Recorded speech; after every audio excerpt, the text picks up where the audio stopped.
Donna, the point about your exhibition is that you selected very good works.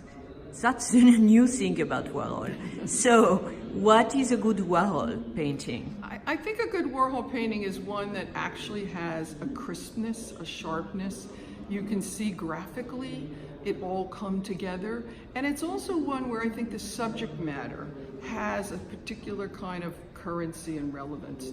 You know, you can often, some of it's an intuitive relationship that you have to the work, but you know, the compositions sing, the graphic quality. Give me an example. Color. Well, I mean, you know, I think of, you know, some of like the skull paintings or yes. some of the disaster pictures, but particularly with the late work, you know, where you have this power like the cross or the gun, you know, all of these things which really graphically they sit in a certain way. Sometimes even the way he crops the image, you know, there's a cropping where it's just powerful. You get it all at once. It hits you. But then it's not a one-liner. It's also something that you begin to look more and more at. And I think those are the works to me that are the most compelling. Like every artist, Warhol made a lot of work. But more than any artist.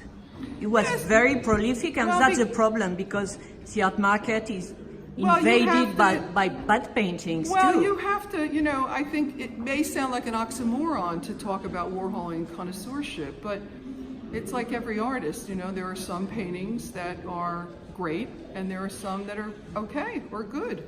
So it's really, you have to go through a lot of things. And Warhol did a lot of commissions too that, you know, in some instances didn't quite resonate in the same way, but are equally interesting. So, you know, in some ways it's just an embarrassment of riches. One has to go through. And also I think for a public who knew Warhol or knew the myth of Warhol or saw his work while he was alive, and then a new public, a younger generation, I think it was very important to also be able to have clarity for the different stages in his career and how it constitutes a whole.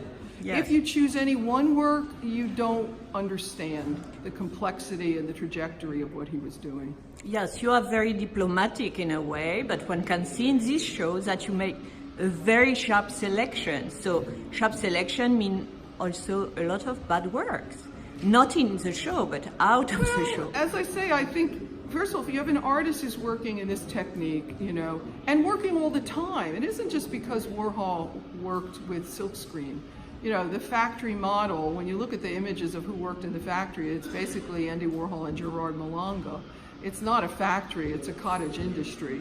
He made a lot of work, and he was happy, I think, with making a lot of work, frankly, because he was also not going to be a poor artist. He comes from a working class family. You know, he challenges that idea too.